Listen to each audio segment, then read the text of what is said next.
Madame, Monsieur, bonsoir. Bienvenue dans ce journal. Voici ce qui domine l'actualité ce soir.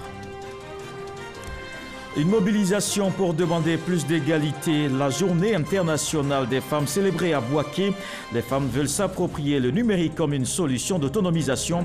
La première dame Dominique Ouattara annonce l'augmentation du fonds d'appui aux femmes de Côte d'Ivoire.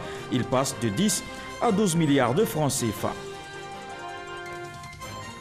Sur le chemin de l'intégration dans l'espace communautaire, l'UMOA et la CEDEAO se mettent ensemble pour réussir ce pari. Les présidents des deux institutions sous-régionales reçus par le vice-président, ils ont présenté les conclusions de leurs travaux à Daniel Kablan-Duncan au palais de la présidence. Et puis bientôt une solution pour relancer le programme des logements sociaux. Le ministre de la Construction était l'invité des rendez-vous du gouvernement. Bruno Nabagné-Koné annonce aussi un vaste programme de modernisation de 5 quartiers précaires dans les communes de Yopougon, Koumassi et Abobo. Ouvrons ce journal par cet événement. C'est aujourd'hui la journée internationale des droits de la femme. Ici en Côte d'Ivoire, l'événement est célébré à Bouaké dans le centre du pays. Le numérique comme une solution pour l'autonomisation de la femme. C'était en présence de la marraine, la première dame Dominique Ouattara, Léon Brou. Il est 10h30 ce vendredi quand le Grumman présidentiel fait son atterrissage à l'aéroport de Bouaké. À son bord, la première dame Dominique Ouattara, marraine de la Journée internationale de la femme, venue communier une fois encore avec les femmes de Côte d'Ivoire. Je voudrais tout d'abord dire à mes sœurs de Bouaké que je suis très heureuse d'être avec elles et de passer cette journée en leur compagnie. Ça, c'est la première chose. Et la deuxième chose, je voudrais souhaiter à toutes les femmes de Côte d'Ivoire une très belle fête du 8 mars. Appel reçu, Dominique Ouattara, donc toujours en phase avec les femmes de Côte d'Ivoire, celles de Gbeke et les populations de Bouaké en général. En témoigne le chaleureux accueil réservé à la première dame depuis l'aéroport jusqu'au palais du Carnaval, cadre de la célébration officielle de la Journée internationale de la femme à Bouaké. La célébration de la Journée internationale de la femme à Bouaké en présence de la première dame Dominique Ouattara, un événement qui a mobilisé du monde. Les femmes ont réfléchi sur le numérique comme une solution pour leur autonomisation, un secteur en plein essor, une opportunité que les femmes entendent saisir. Le reportage de Viviane Aimé. Bouaké, capitale du Gbeke, n'a pas boudé le choix porté sur elle pour abriter la cérémonie officielle de l'édition 2019 de la Journée internationale de la femme. Les nombreux chapiteaux dressés dans la grande cour du palais du Carnaval affichaient tous complets.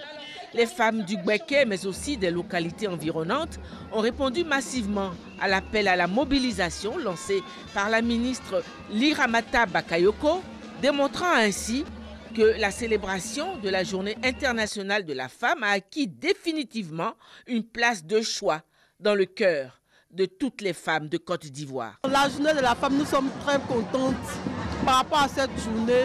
Vraiment que Dieu bénisse tous les moments de la Côte d'Ivoire. Nous nous sentons vraiment concernés aujourd'hui. Nous sentons que vraiment l'État de Côte d'Ivoire pense à ces femmes. Si bien que nous sommes contents de participer à la fête. Nous venons de Béomi.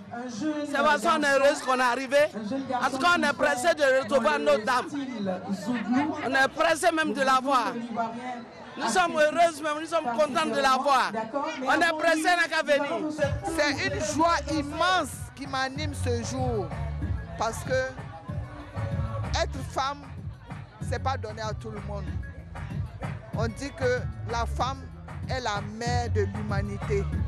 Donc une journée pour nous célébrer n'est qu'une joie, une fierté pour nous les femmes. Nous qui sommes dans les hameaux, dans les villages les plus reculés, afin qu'on puisse travailler et puis soutenir les hommes. C'est dans cette atmosphère de ferveur que la première dame de Côte d'Ivoire, marraine de la cérémonie, est arrivée, faisant monter d'un cran la fièvre. Et la présence, aux surprises, de la présidente fondatrice de l'ONG Servir, Henriette Konan-Bédier, est venue ajouter au symbolisme de cette célébration qui a démarré par les libations des chefs de canton Fafoué et canton Fari. Un grand défilé conçu pour magnifier l'évolution de la femme en Côte d'Ivoire a constitué l'attraction principale. Exécuté sur la musique des forces armées nationales, étaient en tête les femmes ministres du gouvernement. Le défilé mobilisait plus de 1000 femmes, classées selon leur secteur d'activité. Participaient également les épouses des ministres, conduites par l'épouse du Premier ministre, Aïssatou Amadou Gon Coulibaly. La vice-présidente du Sénat, la vice-présidente de l'Assemblée nationale, les femmes élues de Côte d'Ivoire, députés, maires, sénateurs, les femmes ambassadeurs, chefs de mission diplomatique, les femmes des différents métiers, filles étudiantes, en somme, une panoplie de professions et de titres révélateurs des progrès au niveau de la place de la femme dans la société ivoirienne. La fête a été aussi marquée par un autre acte de consécration de la femme ivoirienne, à savoir la décoration par la première dame de Côte d'Ivoire de 21 femmes du domaine informel méritantes dans leur domaine d'activité respectif. Si les femmes du Gbeke avaient le cœur à la fête depuis que l'annonce leur a été faite de l'arrivée de Dominique Ouattara dans leur ville, elles ont été comblées au-delà de leurs attentes par la quantité des dons en vivres et non-vivres d'une valeur de 255 millions de francs, au nombre desquels 350 ordinateurs destinés aux différentes associations féminines et aux étudiants de l'université de Bouaké, afin de promouvoir l'usage de l'ordinateur auprès des femmes ivoiriennes, comme le stipule le thème même de cette édition 2019, en ces termes, le numérique, une solution pour l'autonomisation des femmes. En plus des nombreux dons en vivres et non-vivres, une enveloppe d'un montant de 15 millions de francs en espèces est venue porter à 270 millions de francs le total des dons offerts par la première dame Dominique Ouattara à ses sœurs du Gbeke.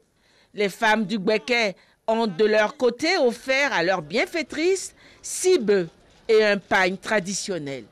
Mais la fête ne pouvait être totale sans des pas de danse.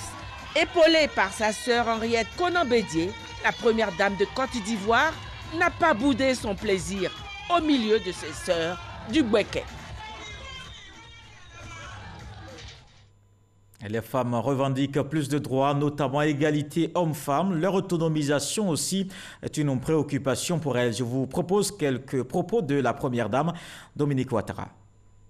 La célébration de la journée de la femme est aussi l'occasion de mettre en lumière toutes les femmes qui contribuent, chacune à leur manière, au développement de notre beau pays.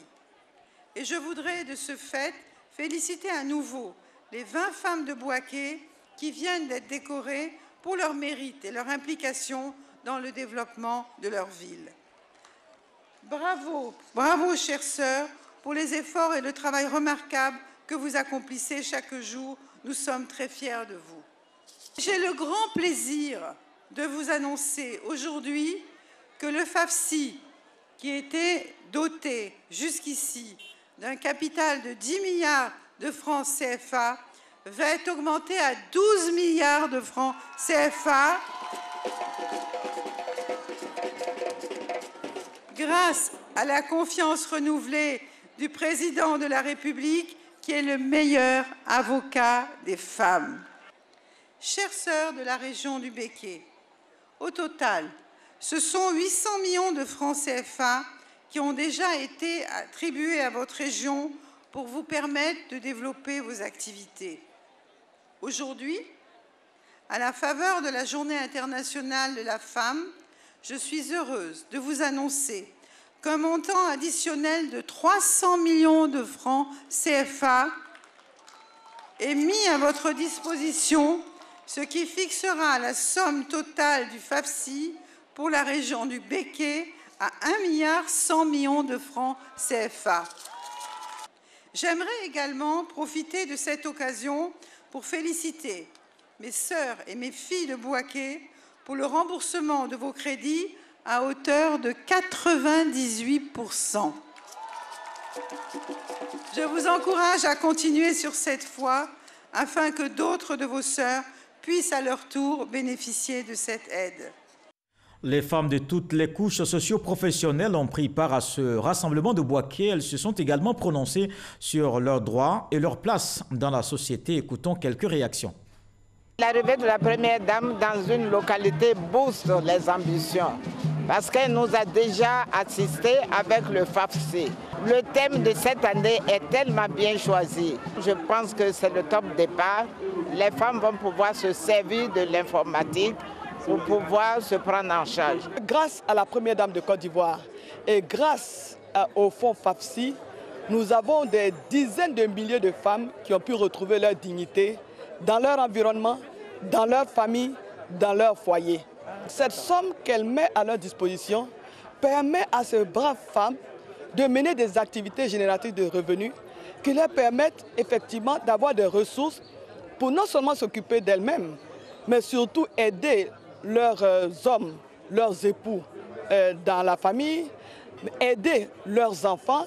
Et en tant que ministre de l'Éducation nationale, de l'enseignement technique et de la formation professionnelle, je peux attester ici que ce sont ces braves femmes qui aident à la scolarisation des enfants ivoiriens. Il y a eu plus nette amélioration des droits de la femme dans divers domaines. À la veille donc de la commémoration de cette fête-là, vous avez tous compris qu'il y a eu donc un avant-projet de loi qui a été adopté en Conseil des ministres et qui impose le quota de 30% sur les listes de candidatures au niveau des assemblées élues. Je pense que ça, c'est une innovation majeure. Ce qu'on attend, c'est que nous-mêmes, nous nous approprions et que les hommes nous accompagnent, comme le président lui-même l'a déjà fait par le E4She, c'est-à-dire lui pour elle. Il y a certains progrès, mais comme vous le savez, il reste encore beaucoup à faire. Beaucoup à faire et je vois qu'il y a une volonté politique qui est là, au plus haut niveau. En fait, lorsque nous voyons que le chef de l'État est un E4She, le momentum a été créé pour que nous voyions beaucoup plus de femmes en politique, non seulement en politique, mais également dans l'entrepreneuriat. Et c'est ici que l'implication des femmes dans les nouvelles technologies est très très importante. J'ai remarqué que la femme ivoirienne était une femme courageuse et très dynamique. C'est une femme téméraire qui se trouve sur tous les terrains. J'ai connu le groupe des épouses de femmes entrepreneurs qui se sont lancées, il y en a qui sont parties de rien du tout et qui se sont lancées dans des aventures extraordinaires où ils ont bien réussi. Donc je maintiens, je persiste et je signe, la femme ivoirienne mérite vraiment sur le plan national et international tout le respect. Nos femmes qui sont quittées dans toutes les régions qui sont venues, elles ont été bien reçues. Nous sommes très heureux cette année, vraiment cette année Journée internationale de la femme. En tout cas, les femmes de Vivrier sont contentes. Et moi-même, en tant que responsable, j'ai dit merci à Madame le ministre, j'ai dit merci à Madame la Première Dame. Nous sommes déterminés à nourrir la population, rentrer dans l'autonomisation des femmes, qui est notre combat que tous les jours que nous faisons, je pense que nous allons réussir. Je suis tellement contente, je ne peux même plus parler. Tellement ça a réussi. Non, vraiment les enfants ont bien travaillé. Ils ont travaillé comme nous le faisons avant. Ça vraiment il faut le reconnaître. Je suis contente. Que Dieu les bénisse. Que la paix règne dans notre pays. Les femmes agents de la RTI, Radio-Télévision ivoirienne, ont été célébrées. Une initiative de la direction de la RTI. Cette célébration était l'occasion pour le personnel féminin de faire le bilan avec l'administration sur les questions de parité, notamment sur les questions d'émancipation et de professionnalisme. En Côte d'Ivoire, selon les études menées par l'organisation Femmes occuper les médias, les femmes dans les médias, c'est en moyenne moins de 15% de l'espace éditorial des journaux. Ces dernières années, certaines ont décidé de prendre leur destin en main par leur capacité intellectuelle et leur acharnement au travail. Elles ont réussi le pari. Elles sont à des postes de responsabilité dans leurs différentes rédactions. Comment en sont-elles arrivées là? Quelles sont les difficultés au quotidien? Suivons ce reportage de Sephora Zegui dans un commentaire de Walter Amadou Ouattara. Elles sont femmes, jeunes et occupent des postes de responsabilité dans les médias. Parmi elles, Connie Touré, femme au parcours exemplaire. Connie, animatrice et directrice de programmes radio, a débuté sa carrière tôt à 18 ans. Je venais d'avoir mon bac et j'avais la passion déjà pour la musique et ça m'a conduite naturellement vers ce métier-là. Et dès le moment où j'ai eu envie de le faire, je me suis lancée. Premier casting, ça a marché. Et puis, Elle est nommée directrice des programmes en 2018. Sous sa responsabilité, une équipe de 15 personnes, essentiellement des jeunes. Des collègues qui la jugent compétente et battante. Elle ne décide pas toujours seule, elle demande toujours l'avis de ses collaborateurs. On échange lors d'une réunion et on prend une décision. Donc, ce n'est pas une chef autoritaire. Dans son équipe, la parité est respectée. Une révolution dans le monde très masculin des médias. Connie, une dirigeante qui consacre plus de la moitié de son temps à son travail. Sa vie de famille, c'est son boulot. Ça demande tellement de sacrifices quand on est à un poste de responsabilité et quand on veut toujours tout bien faire, on oublie certains aspects de sa vie. Directrice des programmes, il a fallu batailler pour être reconnue dans un milieu où les femmes étaient absentes. Connie est devenue aujourd'hui un modèle de réussite pour une nouvelle génération de femmes. Bienvenue à Radio Côte d'Ivoire, une cinquantaine d'employés majoritairement composés d'hommes. Et si vous cherchez la patronne, la voici. Sally est l'une des rares femmes directrices présentes dans le milieu de la radio en Côte d'Ivoire. Elle débute en 2002. Pour ses collaborateurs, Sally est rigoureuse et aime le travail bien fait. Il y a quelques hommes qui ont encore ce complexe-là, qui n'aiment pas se faire diriger par des femmes. C'est un complexe pour moi. Et je pense que depuis qu'elle est là, parce qu'elle n'aime pas échouer, on a réussi sur beaucoup de choses. Grâce aux efforts consentis, Radio Côte d'Ivoire a gravi des échelons au niveau des audiences. Sally, une dirigeante qui n'a pas sacrifié sa vie personnelle. Pour une femme directrice de chaîne, en plus qui est une mère, j'allais dire au foyer, une maman, qui a aussi l'obligation de tenir un foyer, de s'occuper des enfants, vous comprenez que nos journées de travail se rallongent à la maison. Et quand vous venez au travail, vous devez oublier vos problèmes de foyer. Autre corps de métier dans les médias, la presse. La directrice de publication ici, c'est Mariam Touré. Nommée à la tête du journal depuis 2012, elle a su gagner la sympathie et le respect de ses collaborateurs. Pour en arriver là, Mariam a surmonté des préjugés. J'étais la seule femme. Mon objectif, c'était de faire comprendre à mon chef de service, c'est vrai, je suis femme, mais je peux faire la même chose que les hommes. Quand il s'agissait d'aller au charbon, tout et tout, vraiment, je n'avais pas peur. Après 16 années passées dans la presse dite écrite, Mariam s'est fait une place dans cette entreprise composée de 26 employés, dont 8 femmes. Aujourd'hui, en tant que directeur de publication, comme je le dis, tu es le garant du journal. Tu es l'interface entre le ministère et la rédaction. Donc, de ce fait, tu dois être informé de tout ce qui passe dans le journal. Elle est issue déjà du corps. Donc, étant anciennement de cette rédaction, je pense que la collaboration elle est parfaite. Connie, Mariam et Sally ont toutes le même rêve, celui de voir un jour les femmes occuper plus de postes de responsabilité au même titre que les hommes dans les médias. Il y a des femmes très intelligentes, des femmes très dynamiques qui devraient juste avoir confiance en elles et au fait que voilà, elles existent au même titre que les hommes et qu'il y a des postes qu'elles peuvent occuper et qu'il ne faut pas qu'elles se mettent forcément en arrière-plan en se disant non, la femme, sa place est ici. Il faut que les autorités songent de plus en plus à tenir compte du genre dans les différentes nominations, mais en même temps, il faut que les femmes aussi, à leur niveau, sachent qu'elles ont des défis à relever. Il faut que les femmes elles-mêmes s'intéressent à la formation d'abord. Il faut être bien formé, il faut aller à l'école, il faut se former au journalisme. Et puis bon, après, on va revendre ses compétences. Les femmes n'ont pas toujours les mêmes droits que les hommes. Un rapport des Nations Unies montre qu'elles ne représentent que 15% du nombre des cadres dans les médias. À la radio-télévision ivoirienne, en plus de Sally, la RTI compte 3 autres femmes à des postes de responsabilité. Côté éditorial, Abiba Dambélé-Saoué, directrice des journaux d'information, Kadi Fatiga Fofana, directrice de RTI 2, et Mariam Koulibaly, directrice de Fréquence 2. Sur 4 grands reporters chargés de suivre les activités du président de la République, 3 dames de qualité, 3 dames d'expérience. Je cite Mme Awa Touré, Viviane Aïnima, et moi-même. Le rédacteur en chef, c'est vrai, c'est un homme, mais son adjointe est une dame. Concernant les chefs d'édition, nous avons 3 chefs d'édition sur 4 qui sont des dames fortes. Vous savez que l'information est très volatile, l'information est sensible et ce sont des dames très, très, très compétentes et je suis très fière d'elles. Les femmes qui occupent un poste élevé, elles ne sont pas nombreuses. Il y a beaucoup peut-être de chefs de service, mais quand on parle aujourd'hui, par exemple, de sous-directeur ou de directeur, il n'y en a pas beaucoup, ou bien de directeur de publication. Pour le moment, on n'a qu'une seule dame, par exemple, qui est directeur de publication.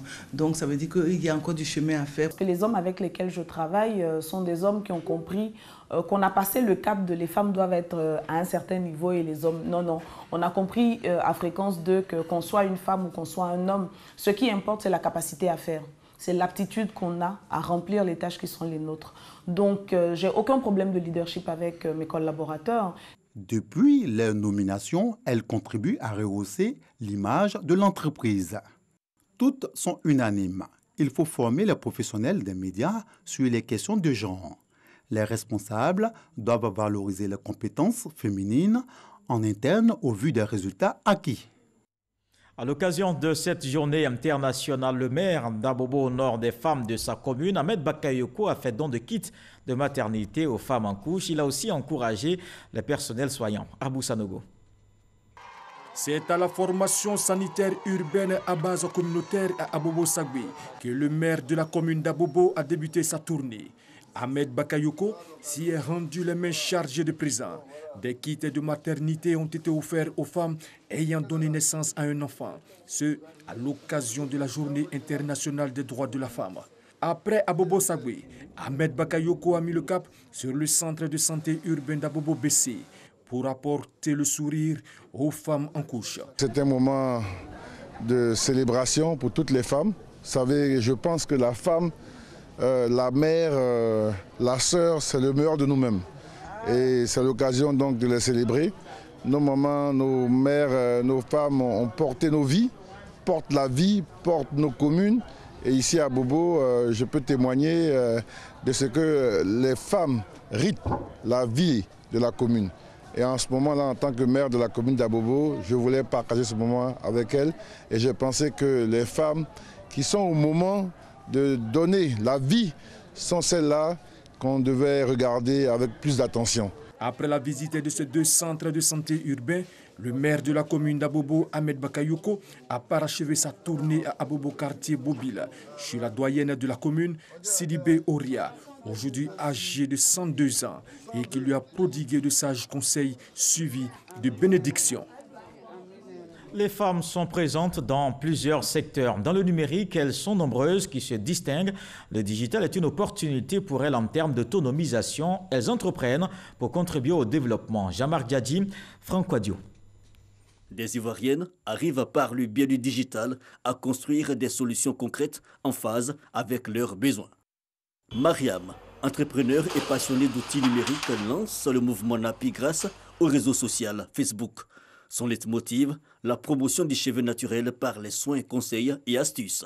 Le fait d'avoir créé Napi de Baby sur Facebook m'a permis en fait de développer mon entreprise en fait Kunsi avec le réseau aujourd'hui. Donc je crois que le digital est une bonne technique, un bon moyen pour les femmes d'avoir un peu plus d'autonomie, que ce soit en termes financiers ou même en termes de développement personnel. Avec 30 000 membres sur les réseaux sociaux en 8 ans d'activité, cette jeune entrepreneur a réussi avec le digital à voir toujours plus haut que la mer, sa devise. Vos différents articles qui vont venir aussi derrière et vous pourrez soit attirer de la clientèle, soit attirer des annonceurs. Une séance de formation, initiative de Lisette, fondatrice d'un blog de tourisme, fruit de sa passion pour l'entrepreneuriat. La rencontre avec le numérique s'est faite en 2008 où j'avais créé une page en fait qui était en rapport avec la publicité. Aujourd'hui, depuis 2018, j'ai lancé le blog Voyage qui est vraiment dédié au tourisme en Côte d'Ivoire et hors de la Côte d'Ivoire pour les Ivoiriens. Cette plateforme est élue meilleur blog de Côte d'Ivoire pour l'année 2018 au regard de sa contribution au développement du tourisme en Côte d'Ivoire. Le blog apporte une véritable plus-value au tourisme parce que nous essayons au maximum de pouvoir partir dans des régions qui ne sont pas forcément connues du grand public afin de pouvoir montrer la richesse que notre pays d'abord a et la richesse aussi que les autres pays que nous découvrons ont. 18,6% de femmes ont accès à Internet contre 24,9% d'hommes selon l'Union internationale des télécommunications ITU. Accéder davantage à la technologie, c'est ouvrir la voie vers l'autonomisation des femmes. Voilà pour ce qui concerne cette journée internationale des droits des femmes. Autre chose, les présidents des commissions de l'UMOA et de la CEDEAO chez les vice-présidents de la République, ils ont échangé avec Daniel Kablan-Duncan sur le secrétariat technique conjoint. Ils ont présenté leurs conclusions, les conclusions des travaux, des explications avec Awatouri. La 18e réunion du secrétariat technique conjoint UMOA-CEDEAO s'est tenue à Abidjan les 7 et 8 mars en présence des commissaires des deux institutions. Les présidents des commissions de l'UMOA, Abdallah Brehima, et de la CEDEAO, Jean-Claude Kassibrou, sont venus présenter au vice-président de la République, Daniel Kablan-Duncan, les conclusions des travaux du secrétariat technique conjoint, un mécanisme de concertation et de coordination né d'un accord de coopération entre l'UMOA et la CEDEAO. L'intégration africaine passe d'abord par le renforcement et la consolidation des communautés économiques régionales. La coopération entre les commissions de l'UMOA et de la CEDEAO vise à aller plus loin dans le processus d'intégration de notre sous-région, affirmé donc le 5 mai 2004 lors du 22e sommet des chefs d'État et de gouvernement de la CEDEAO. La coopération entre l'UMOA et la CEDEAO vise à accélérer le processus d'intégration en Afrique de l'Ouest. Les points qui ont été évoqués concernent essentiellement les questions d'harmonisation entre la commission de l'UMOA et la commission de la CEDEAO. Cette réunion du secrétariat conjoint nous a permis de passer en revue l'ensemble des questions qui couvrent les préoccupations de notre espace communautaire. Nous avons bénéficié vraiment des orientations du vice-président, de ses commentaires sur des questions capitales qui concernent vraiment la construction de cet espace communautaire, des questions qui touchent au marché commun, à la compétitivité, à la convergence, à l'harmonisation des politiques. La réunion du secrétariat technique conjoint est biannuelle. Son objectif, favoriser la coordination et la conduite cohérente du processus d'intégration régionale à travers une gestion harmonisée des chantiers d'intégration entre l'UMOA et la CEDEAO. Le ministre Kobenan Kwasi Adjoumani a fait le point de la participation ivoirienne au Salon international de l'agriculture à Paris. Il s'est aussi prononcé sur les questions politiques en Côte d'Ivoire. Il a notamment réaffirmé son engagement au RHDP. Hervé Blé. Je suis aux côtés d'un homme qui veut vraiment le bonheur pour son pays. Un engagement réaffirmé à Paris. Et cette personne-là n'est autre que le président Alassane Ouattara. Face à la presse au Salon international de l'agriculture pour dresser le bilan de la participation ivoirienne à cet événement, le ministre Kobenan Kwasi Adjoumani ne s'est pas dérobé aux questions politiques, notamment à celles portant sur le RHDP. Je me suis engagé aux côtés du président Alassane Ouattara, qui a une ambition pour la Côte d'Ivoire. Il le faisait avec le président Bédié, qui était notre leader. Mais à un moment donné, le président Bédié a décidé de se rétracter. Et nous autres qui savons que le chemin emprunté par nos deux chefs est salutaire, nous avons décidé de continuer ce chemin avec le président Alassane Ouattara. Sur cet autre point, le ministre s'est voulu sans équivoque. J'ai été surpris de voir sur les réseaux sociaux que moi, Adjoumani, j'aurais dit que si le président Laurent Gbagbo veut qu'on le libère, qu'il accepte d'adhérer au RHDP. Comment moi, Adjoumani, je puis dire au président Laurent Gbagbo de venir adhérer au RHDP? Vraiment, ce n'est pas possible. À cette conférence de presse à Paris, le ministre Kobenan Kwasi Adjoumani a rappelé son engagement sans faille en faveur du RHDP et pour le développement de la Côte d'Ivoire. Un nouveau président au Parlement, Amadou Soumaoro, élu hier avec 153 voix. Cependant, de vives protestations ont été soulevées par certains groupes parlementaires. Ils ont dénoncé l'utilisation des bulletins multiples en lieu et place du bulletin unique. Mais que dit la loi en ce qui concerne ce principe de vote? Suivant ce reportage de Gabriel Zané. Pour l'élection du président de l'Assemblée nationale, bulletin multiple ou bulletin unique, que dit exactement la Constitution ivoirienne? Bulletin unique, bulletin multiple, la loi ne dit rien dessus. Mais nous avons des habitudes. Généralement, quand la loi est muette, il est souhaitable de faire ce qui a été fait par le passé. Les élections précédentes élisant les présidents de l'Assemblée nationale ont toujours eu lieu sur des bulletins multiples. Lorsqu'on élisait le président Soro, c'était des bulletins multiples. Ceux qui sont pour, ceux qui sont contre et ceux qui s'abstiennent. La loi est muette et le règlement intérieur de l'Assemblée nationale n'exige nullement un mode de votation à bulletin multiple ou unique. Il y a des règles, il y a des procédures à l'Assemblée nationale.